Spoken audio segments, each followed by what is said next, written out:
Hello everyone and welcome back. In the previous video, we took a look at LLMs and how they are actually just classification systems. And we showed that an LLM can only predict a single token at a time. So now you might ask, how does these LLM generate sentences? And the answer is they generate a single token, they append this token to the context, and then they try to predict the next one. So in this notebook, we will show how this is happening, which is called autoregression. So a model is called autoregressive when it uses its own predictions in order to predict other things. And this is very common in LLMs and very common in forecasting, for example, when you are trying to forecast a time series, you might use your own predictions. So enough of that. Let's see what we actually have here. So as always, we'll start by loading the libraries and do the imports. So this time I'm not running on Jupyter Notebook, which means I will have to read my Hugging Face token in order to use the LLaMA model that we always use. So if you look here, I have a .env file, and if you look inside it, you'll see that I am setting my Hugging Face token. So if you want to run this locally, you would have to do the same thing. Just make sure never to share this token with anyone, and never push your personal tokens to GitHub. So what I have here is I am reading my token from the environment file using the .env package, and I am importing the login method from Hugging Face Hub, and then I'm passing the token. So this is the way I am authenticating myself. So now I'm able to use the LLaMA model locally. So we start by loading the model. Again, feel free to try whatever LLM you want. And then we will see how the model generates a complete sentence. So as we said, the model can only predict one token at a time. So if we input to the model the prompt, the cat, and then we let the model predict, it should predict the token sat, and that's it. You would have to run this in a loop. So what you do is you concatenate this new token to the prompt. So the prompt becomes the cat sat, and then the model would predict the next one, which is on. And you keep on doing this until either you generate the maximum amount of token you allow. Sometimes you just say, I want the model to generate at the very maximum of 100 tokens, for example. So that's when you are done. Or sometimes the model generates what's called the end of sequence token, meaning the model thinks that the sentence should end here, and basically it stops generating. So in order to implement this, we have some helper methods. So again, this one is the same one from the previous video, where it takes the context and the top k, and in this case it will return the top 10 tokens, or the highest 10 probabilities for the next predicted token. And we will use this in order to visualize how autoregressive generation works. So this one takes in the initial context and the number of steps. So the number of steps is how many tokens do we want to generate at a maximum. So in this case, we will limit it to 5 or 4, depending on what we want. So if you look at the code here, you'll see it is actually a for loop. So we're looping number of steps times. In this case, for example, it's going to be 5 times.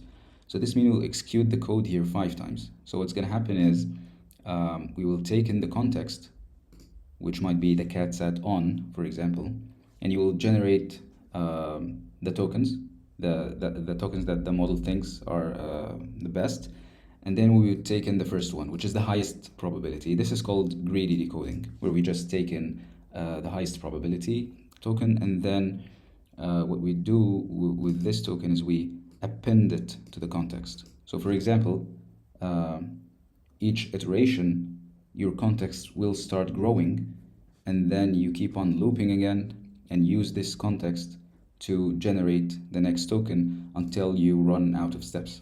And this is basically what's called autoregression, because you are using your own predictions and feeding it again as context to the model here.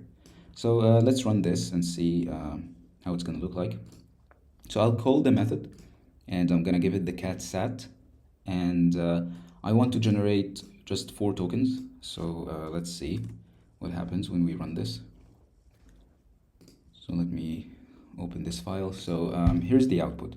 So we started with the cat sat, and then we want to generate 4 tokens. So step number 1, we will get the top 10 predictions, and here we're just printing the first 5, and you can see the token on is getting 71% probability, which means the model thinks that this is the most suitable one. So we will take it and we will append it to the context. So instead of the cat sat, it's going to be the cat sat on. And this is how the LLM generated the first token. And then in the next step, I will I will pass this as new context again, and I'll get the predictions again. So now the model thinks the next word is the, with the highest probability, 73. I will append it here. So now my context keeps on growing, and then I use it again, and I get another token, which is Matt, and then I append it to the context, I use it again, and now the last one is the model thinks it's a full stop. So it wants to insert a full stop with a probability of 15%. So we append it, and now the new context becomes the cat sat on the mat. And now generation is completed, so we have our final output. It's worth mentioning that the model stopped generating here because we limited the number of tokens we want to generate to 4. So it generated just 4 tokens. However, if I leave it, it will generate more than that. It will not stop. And this is because we are using a pre-trained model. So we are using the LLaMA 1 billion model here, which is the pre-trained version. There is another version which is called Instruct, which is instruction fine-tuning. Basically, we'll talk about this in the future. But what I want to say is the pre-training models, they keep generating text. They rarely stop speaking, or they rarely output the end of sequence token. So that's why we had to limit this model, just because we're working with a pre-trained version, which will keep on generating text. So this chart explains what we just said, that an LLM takes in a sentence, it generates a token, appends the token again, so it becomes part of the new context, and then it runs again to generate the next one. So this is actually what's happening behind ChatGPT when you are interacting with it.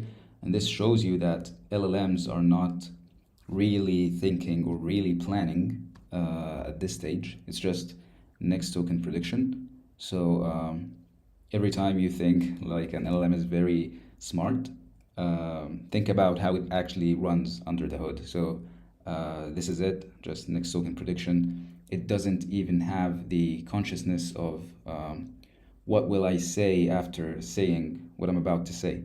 So we as humans, when we speak, you know the order of the words that you are going to say, at least in your mind. LLMs don't behave this way.